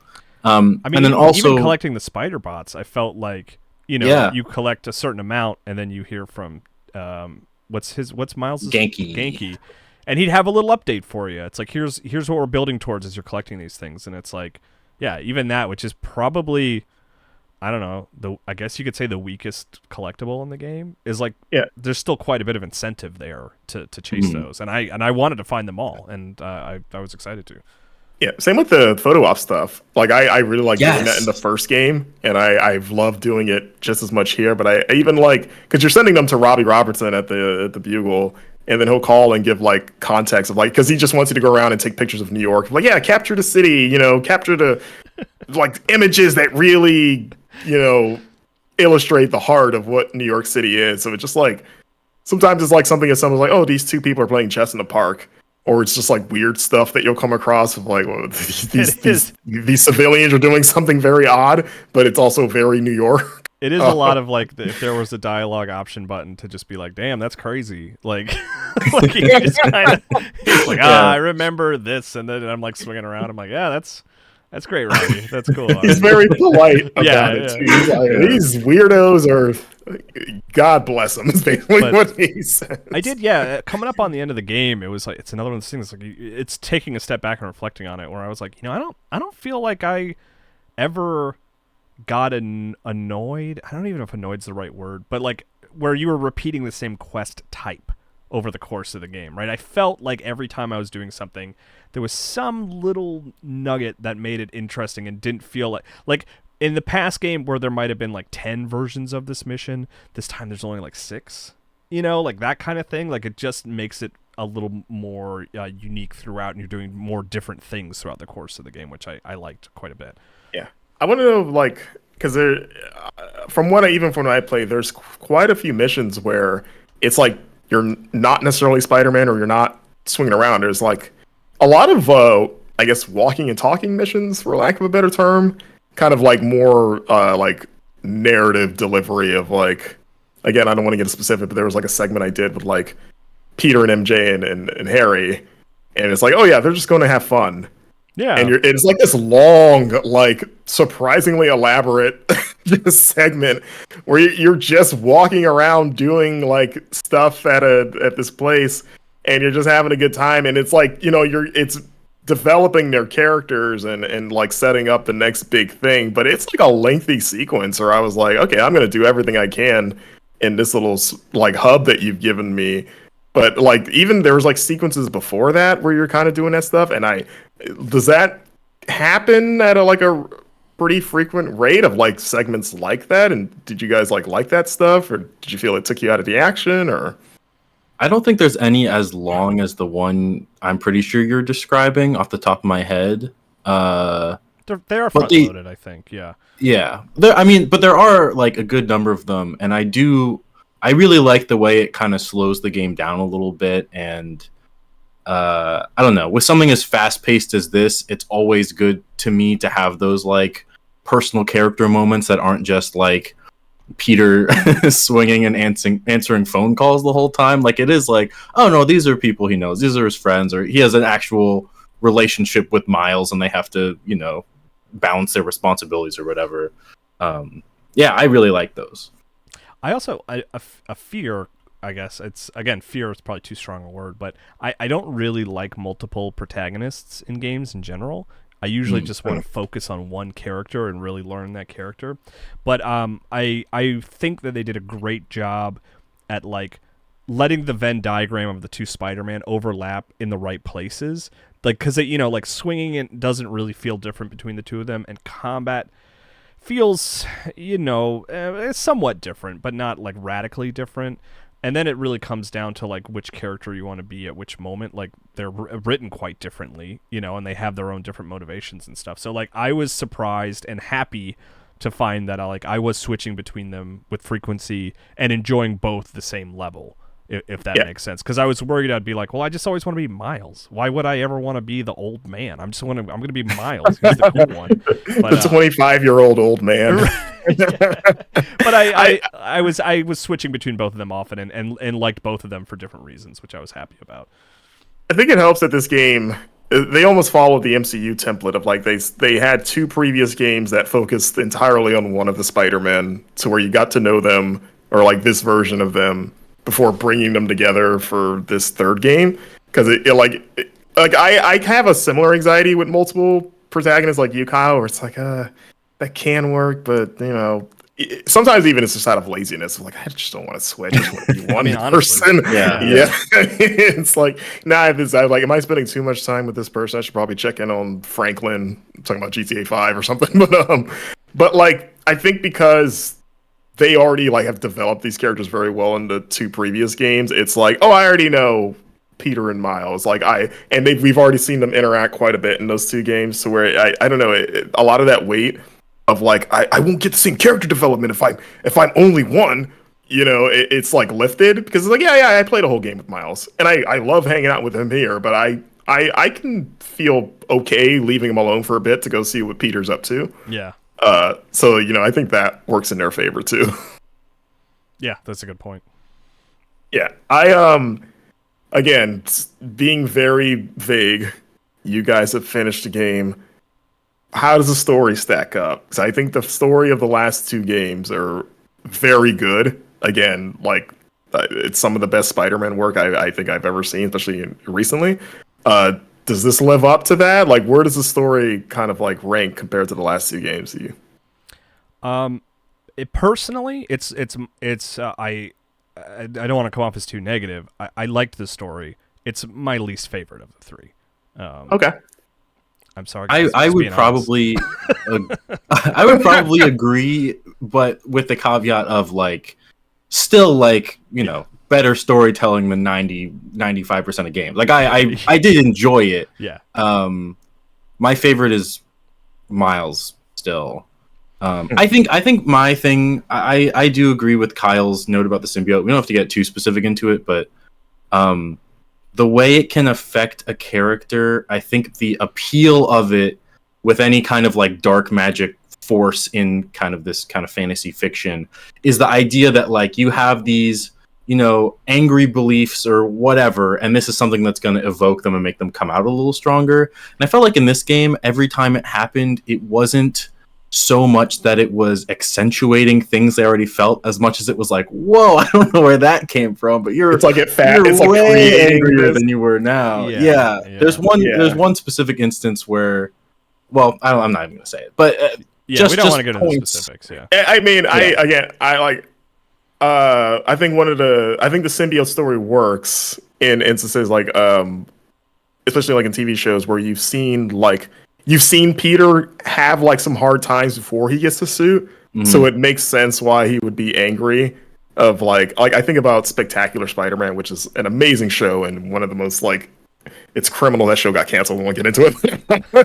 But I think the black suit storyline in that game show is done really well because they build up like, hey, Peter's having a hard time right now. And then he happens to get this suit that seems like it's the answer to his problems, but it just makes them worse. But it feels earned of like, yeah, he's upset. He was already upset about this. This is just amplifying that in a way that it is making the situation worse, you know? Instead of just feeling like, whoa, you seemed fine yesterday. Where's this coming from? I will say, like, outside of the symbiote stuff, it did surprise me with characters that I ended up liking a lot more than I thought I would. Like, Kraven ended up kind of hitting different for me, where I was like, I don't know, this is kind of like a B-tier Spider-Man villain. And then, like, as his arc starts coming to a close, I was like, oh, okay, like, this is more interesting than I thought it would be. Also, he feels scary in this game. Yeah. It feels like you said, like, I've always liked Kraven, but he's not someone I ever, like, he's not Green Goblin. If like when Green Goblin shows up, you're like, oh, it's real now. Like we better watch out. Like Kraven's kind of like, he's here to cause some trouble for like a week, and he'll be dealt with. He's a great one episode of the Spectacular Spider-Man, and then we can go to the next week or whatever. The other character I was gonna say is Norman Osborn. Like weirdly, I just kept sympathizing with this guy. He's kind of like a notoriously. I don't know, evil Marvel person. Yeah, but this was one where I was like, I mean, not saying he was a good person or did the right thing, but Charles, just you're sympathizing with Norman Osborn. I just was surprised that I feel like there's never been a point in something like this where they make it where they're just like, yeah, I mean, this is a character's. Well, never mind. It's hard to say stuff without spoiling. And let's save for the spoiler cast where we can. But I'm with you, Charles. Like, I was like, you kind of. I didn't expect much from him, and maybe that helped me. Maybe my expectations be exceeded. Yeah, I mean, even that's weird to say about Norman, who's such a pivotal character in Spider-Man lore. To be like, I don't expect much from that guy. I mean, in his universe, he has really. He's been a non-factor. Yeah. But yeah, I mean, my favorite part of the game, just in general, is Miles and Peter, and like the sort of, teacher relationship that's sort of growing over the course of the game, and like Miles is a very talented Spider-Man, and Peter's not like threatened by that or anything, and I kind of like that story. I like that element of like, yeah, we're gonna work together, we're gonna make this thing work. Yeah, I like what I've seen of Harry so far. Again, you guys have seen obviously his whole arc he goes through in this game, but like I feel like Harry's characterization can change dramatically depending on who the adaptation. I feel like that character has been so many different things and like types of friend to Peter, But I think like I immediately kind of fell in love with this particular version of him. Of like he seems like, again, from what I have played, like. I like this dude. Like he seems like a good kid, and his relationship with Peter feels like really earnest and like I believe it basically. Right. Like you're almost happy to see them together. Of like, yeah, I like what you guys got going on. I hope this lasts. I have doubts, but I hope this lasts. There's like a version of Harry. A track record of people close to him remaining close to him, and his life continuing normally. Being okay and good people. both of those things every time. Yeah, there's definitely a version of Harry, depending on like what Spider-Man incarnation you're looking at, where he's like, I don't know, kind of annoying or kind of spoiled. And this is definitely one where it's like animated series Harry. It's probably the worst Harry. Definitely one where it's like, man, Pete really needed a friend, and this guy is delivering. And that's nice. He counts as a friend. You guys, I'm sure it's a misnomer to say final thoughts, because I think we're going to be talking about Spider-Man for a while in the coming weeks. But do you guys have any currently final thoughts before the world gets its hands on the game? I had one last thought, which is I was going to say...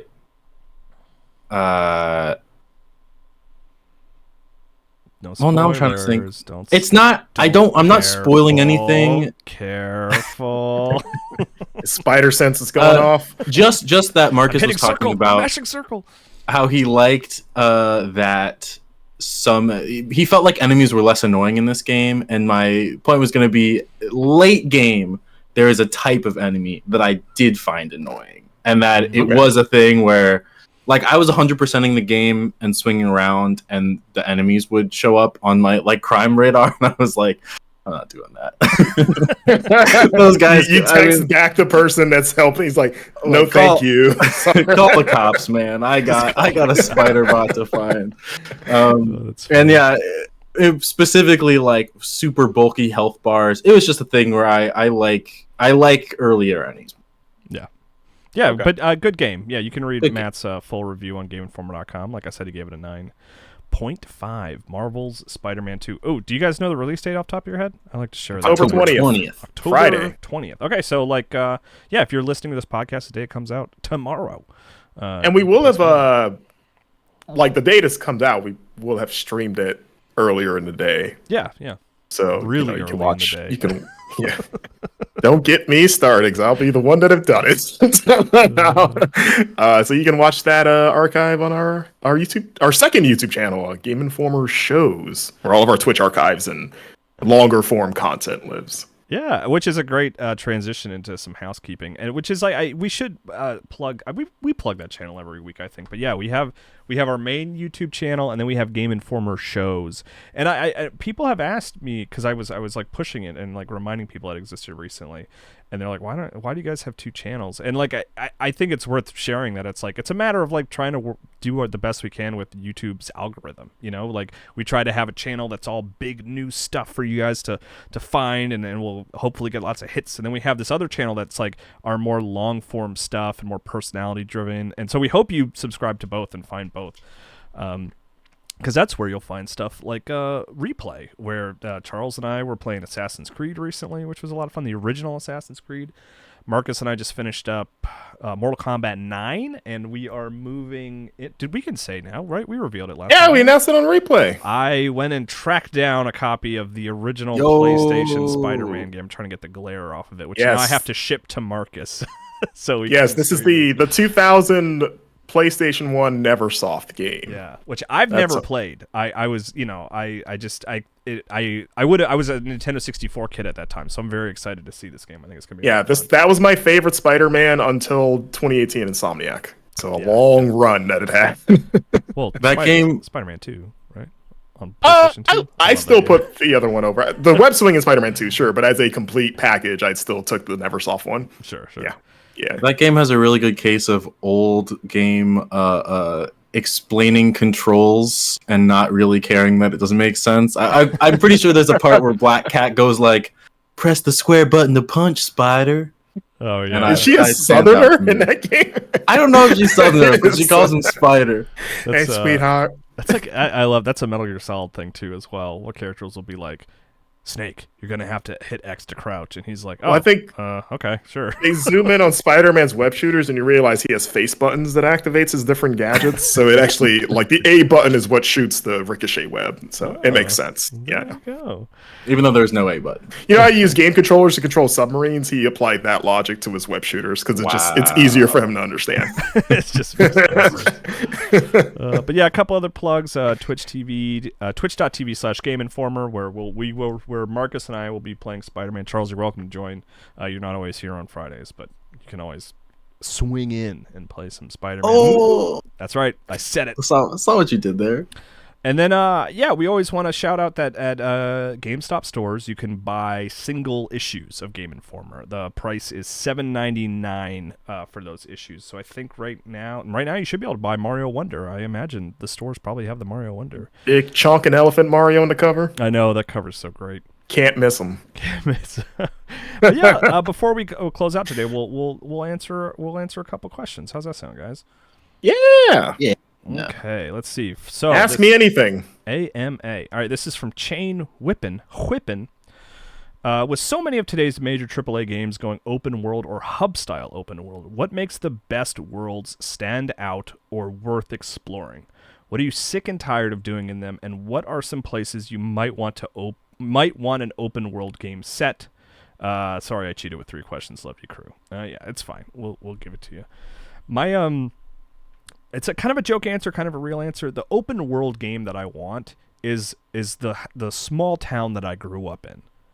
Like that's what I want, and it's like obviously I don't really expect them to feature Florence, South Carolina as the city in the next Grand Theft Auto, the next Assassin's Creed. Yeah, but what I'm getting at is like I want a game that kind of feels sort of like a small town, if that makes sense. Like not like I'm not talking about like a town with like just a handful of houses and a stoplight. Like I mean a town that has like a Target and a Walmart and like a mall and a theater, but it's like small and navigable, and every house looks unique, and like I kind of like that small town America I want as like an open world game, because it's like the town where everybody knows each other, kind of. Yeah, kind of. Maybe like the next step up from that, right? Like because we are so focused in video games on like big metropolises and these big massive cities, which are cool, and there's a lot of games that I love that are like that.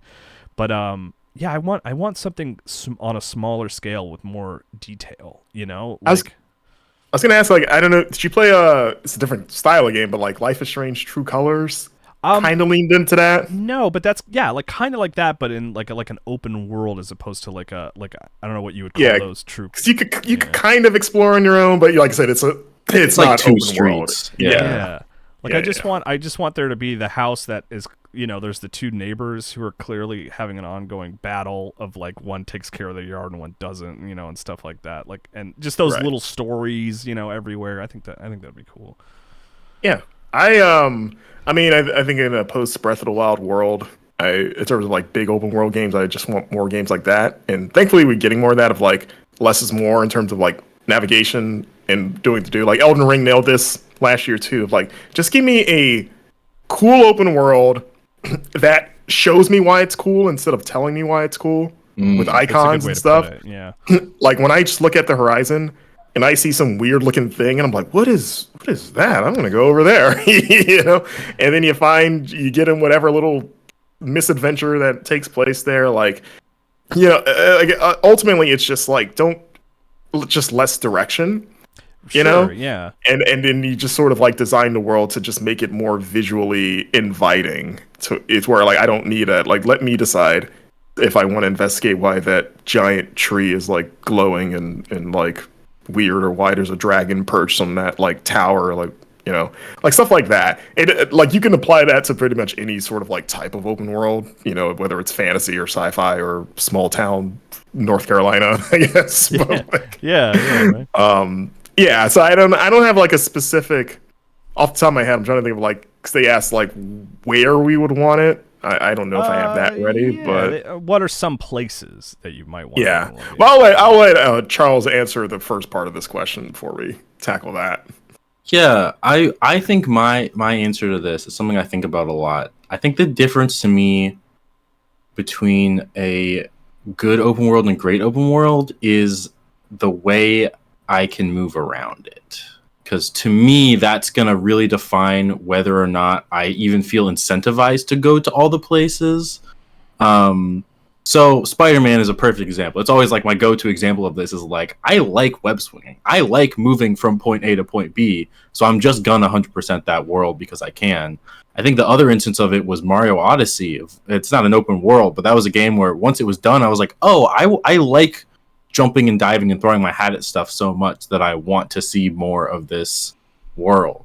So I think I'm having a hard time thinking of like a super specific instance. I guess sometimes Assassin's Creed worlds, though they do have like good parkour, it sometimes is like clumsy for me to get from like one side of the map all the way to the other side of the map or something. Maybe I'm just saying that because I played so many Assassin's Creed games this year and I'm sick of them. But yeah, I think to me the movement of how you go from one point to another point is as important to me as the actual stuff that's in there. Right. Yeah. And then location. Nope.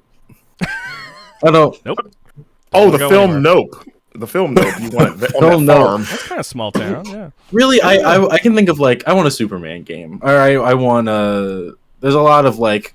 I can think of characters I would rather. Like I say, we are. Locations. I'd say we are getting a game set in Metropolis next year with that Suicide Squad game, so you're kind of getting your wish. So, That's true. Now, if it's fun to move around in, which is unclear at this point, you move around like Crackdown. It looks like a lot of jumping around and stuff.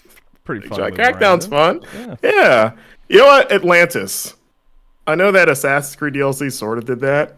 Give us a full game set in Atlantis. What was that? Was the Aquaman 64?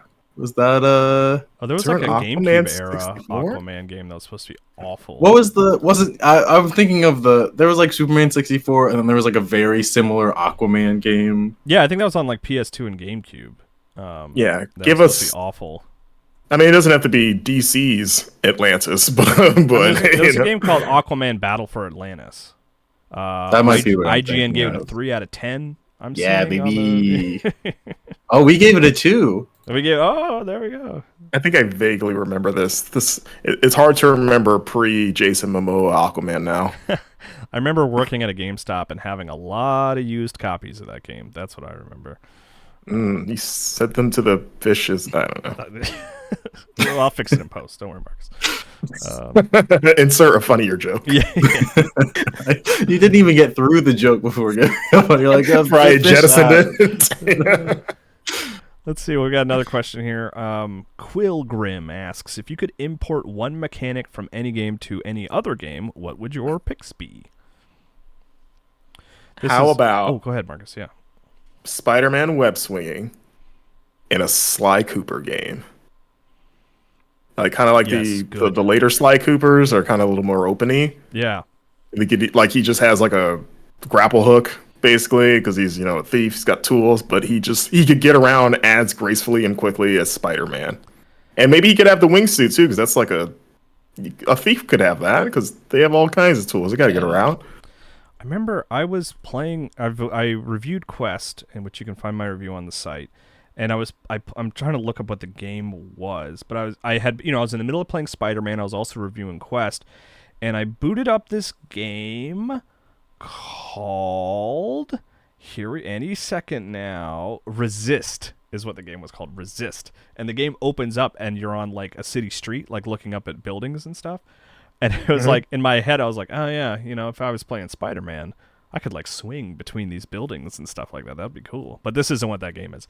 And then I played for like another 10 minutes, and that is 150% what that game was. You unlock web swinging. It's called web swinging in VR, and you basically like careen, through buildings and like shoot, webs at the buildings and stuff like that to swing. And I was like, oh my god, this is wild.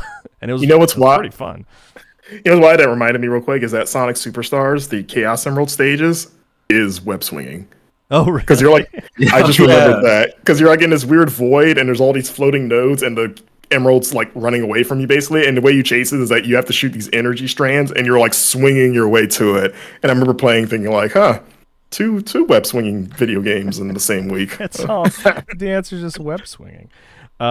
Because Spider-Man is just on my brain, and I'm sure this is the case with both of you guys, and we didn't talk about how Spider-Man 2 doesn't have loading at all.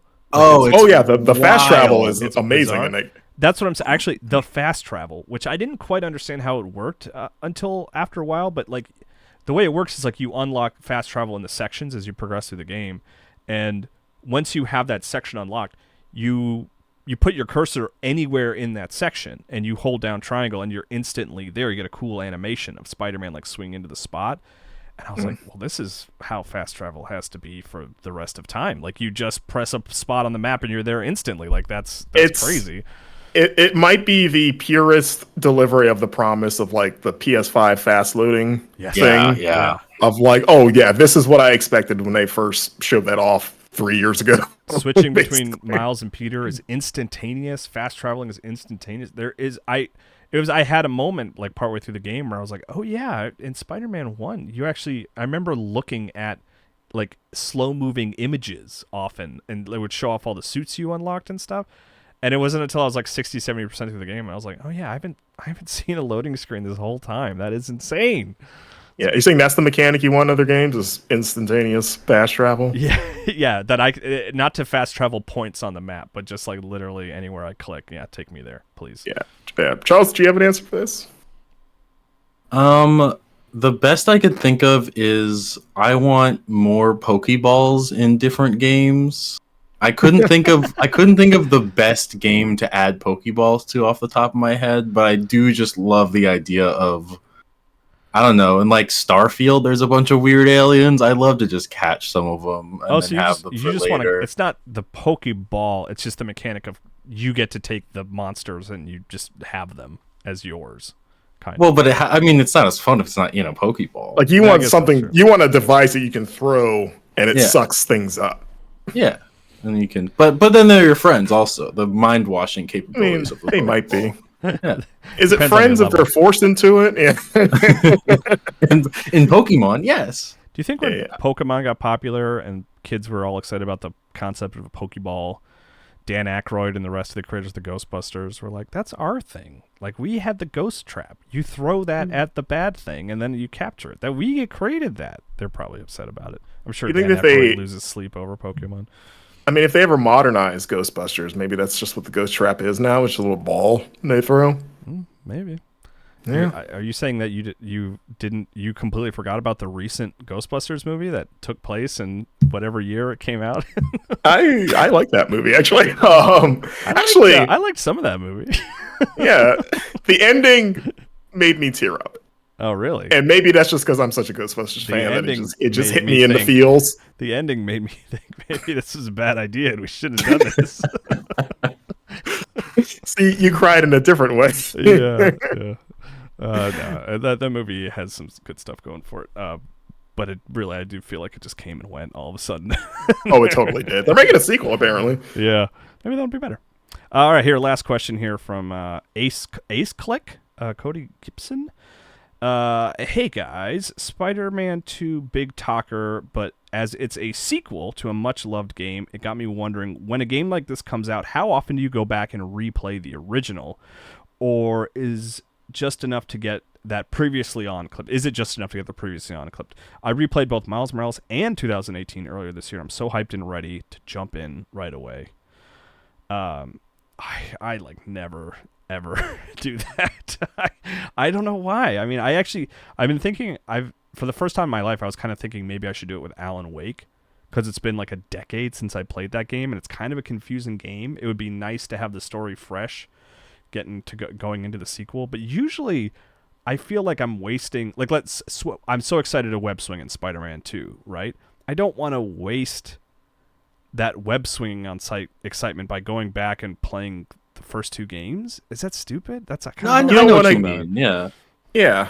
I mean, I have two answers for this depending on what I'm replaying it for. So I rarely replay games in general, like very rarely.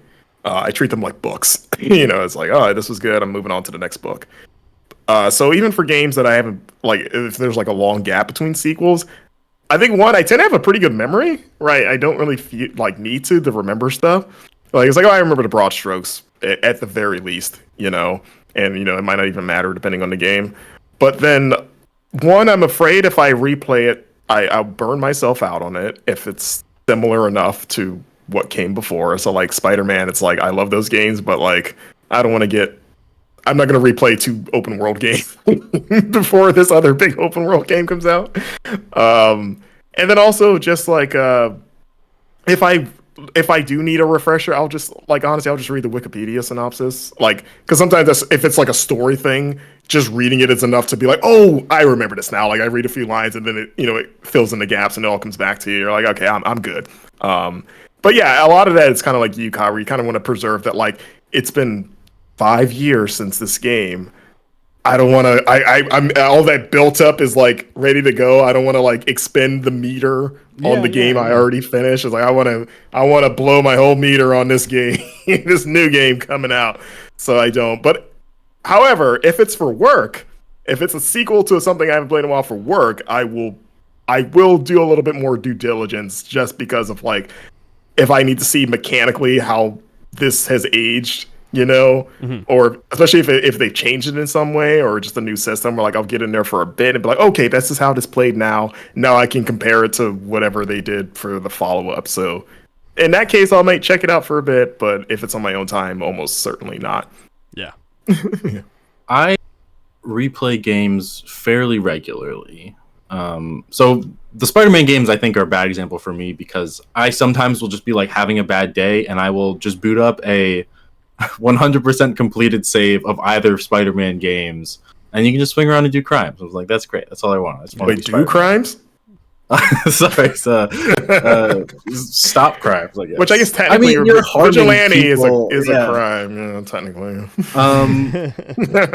Sometimes I think it's warranted. And as I was thinking, I'm gonna say that this is a good idea. I was just remembering of my personal year.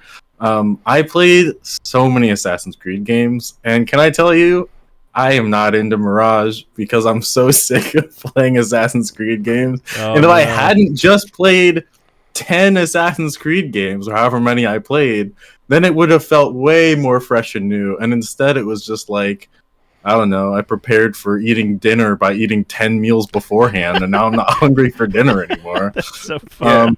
But I'm sorry. The other example, Kyle, you mentioned Alan Wake. Last time I was on the show, I was like, should I play the first Alan Wake before Alan Wake 2? And you said no. You said just play Alan Wake 2. That's kind of it would be fine. Answer. Yeah, I always tell people, just play the new thing. Who cares? Well, I played the old thing. And I kind of wish I hadn't. Oh, really? Why? I don't think it's aged very well. I think the whole time I was playing it, I was thinking, man, if only this game was made. Kyle? Is that what? Honestly, if this game had been made 13 years later and the mechanics were a little bit improved and the storytelling was modernized, this game would go so hard. And instead, it felt very. I don't know. I beat it literally yesterday, so I haven't really processed my thoughts on it a whole lot. But it felt surprisingly out of date, and so even the most recent example of me being like, 13-year-old game, to be fair, yeah, the most recent example of me being like, I'm going to go back and I'm going to play this game, and then I'm going to catch myself up. I regret doing. So I think it depends on the type of person. It also depends on how into the games you are. But yeah. Yeah, but I've answered this question before. But yeah, Marcus, people, I'm just every time that question comes up, it doesn't matter what game it is. I'm like, just play the new thing that everyone's talking about, everyone's excited about. You'll be fine. I'm a sicko that skipped Mass Effect 1, and you know what? I was perfectly fine. I just went 2 and 3. Just play the thing that everyone's into and excited about. You don't want to be seeing everyone's social media posts about how much fun they're having in Spider-Man 2 and being like, oh, I gotta finish Miles Morales before I can do that thing everyone else is doing.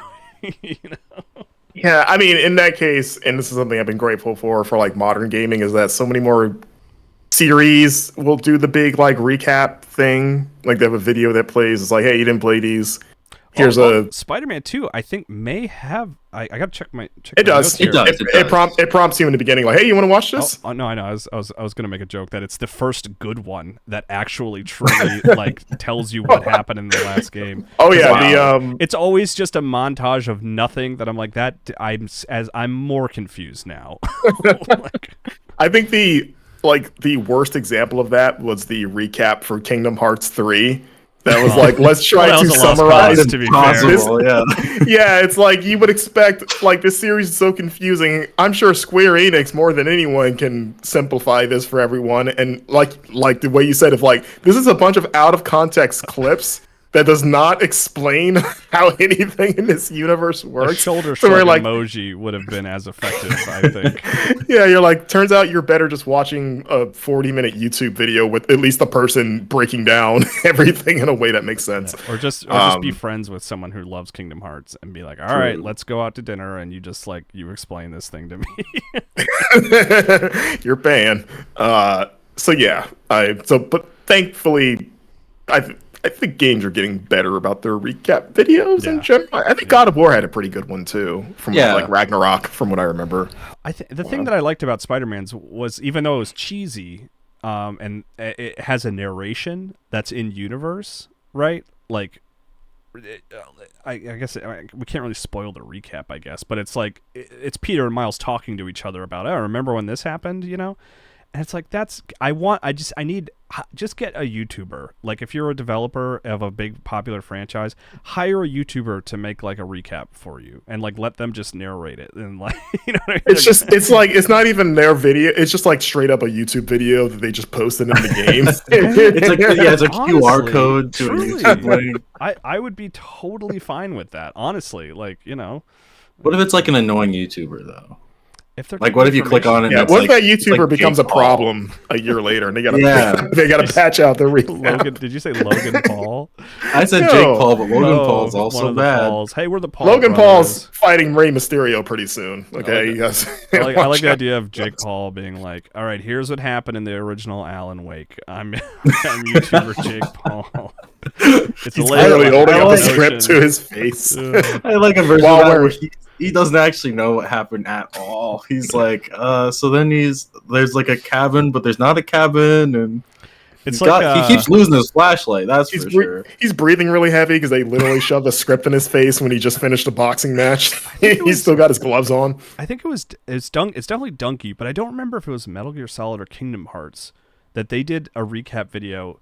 That the thing that cracked me up about it, that made it so funny and so well done, is like 90% of it was accurate, but 10% of it was like totally made up, and that 10% that like felt like it wasn't made up because it fit in with the world. I think it must have been Metal Gear Solid because I wouldn't have known Kingdom Hearts, but like I remember watching it and laughing at it, just being like, I mean, you're basically right, even though this is absolutely absurd sounding. A good bit for this game, and this would only occur just due to negligence, would be like the Spider-Man 2 recap story, but the footage from Spider-Man 1 is from like the launch version with Peter's old face, and it's just spliced in with like the few times you see new face Peter and Miles Morales, and there's no explanation. It's just people are really confused. That is a topic we don't need to go into too much because it is kind of like, what's in Iron Man 2 where he's like, I'm here, get used to it. Like that's the situation with that, but like it really, to me at least, because he appears in Miles so little, it really, playing Spider-Man 2 felt like, man, they recast Spider-Man. It's just what it felt like, and we're just supposed to ignore this? This is so weird. It's like you created this, like, this isn't a person. It's not like old Peter said something bad on Twitter, so you had to get rid of him. It's like some weird story that Insomniac is unwilling to tell about why they had to change that face. I don't know why. I think they said it fit your Lowenthal's face better. I think that was the reasoning. It was not a good reason. That's like that's 10% of the reason. They can't share the other 90%. That old face was modeled directly after a real person or something, and like to avoid royalties, or that person found out and they were like, that's my face. Here, what the? Yeah. I wasn't consulted about this, and they very quietly settled out of court or something. Yeah, there's something weird that happened there that will maybe when maybe in the interview where Kojima finally explains what happened between him and Konami, they'll also at the tail end of that throw in, by the way, here's why they remodeled the face between Spider-Man. It's like when Lindsay Lohan tried to sue Rockstar because he thought the San Andreas loading screen girl was modeled after her. Yeah. Except this person was right. Yes. Oh yeah, okay. That's an episode. This is kind of a long one today, but as it should be. We're talking Spider-Man and Mario and Sonic. It's a big week. But thanks so much, Marcus. Thanks so much, Charles. You guys want to plug your social media? Where does everybody find you? I'm on Twitter and Blue Sky at Marcus Stewart 7. I'm Chuck Duck 365. Just everywhere. Yeah, primarily MySpace. I tried to log into my MySpace account a couple months ago. Last time we brought it up, it didn't go well. Plus some dust poured out of your computer. It didn't go well. Such an ominous. You didn't say it didn't work. The site was like super broken, but like I did have the password. It was a whole weird thing. Tom hasn't been there for a while. Nah, he's just as most social media moguls should do. I think he just took the money and run. Like, yeah, just do that, you guys. What are you doing? But yeah, Blue Sky predominantly these days, but still Twitter and TikTok. I like TikTok. I'm using it too much. I'm hitting that point now where I'm like, it's time to start putting restrictions on how much I'm looking at TikTok. Parental controls for yourself. Yeah. Hey, I got them on Twitter. I don't have to use them as much these days, thankfully. But anyway, that's the Game Informer show this week. Thanks for tuning in, and check out the Mario, the Sonic, and the Spider-Man reviews on the site. Thanks so much for tuning in, everybody. Bye. Bye.